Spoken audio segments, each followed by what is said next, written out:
আজ গৌতম আর অবনীর বিয়ের ৩ বছর পূর্ণ হলো, কিন্তু গৌতম এখনও অবনীর বাড়িতেই থাকে একজন হাউস হাজব্যান্ড হিসাবে, যেখানে তার অবস্থান প্রায় একজন কাজের লোকের মতো।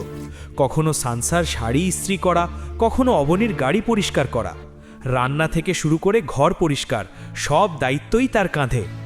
একই সময়ে অবনী মাঝে মাঝেই নিজের স্বামীকে এই অবস্থায় দেখে খুব বিরক্ত হয়ে যেত, কারণ পুরো পরিবারের আর্থিক দায়িত্ব একাই তার কাঁধে ছিল।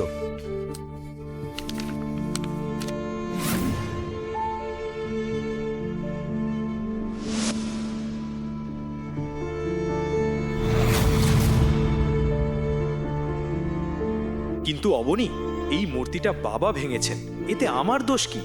তুমি আমাকে একটা সুযোগও দিলে না বোঝানোর। আমার কথা শেষ হওয়ার আগেই ফোন কেটে দিলে।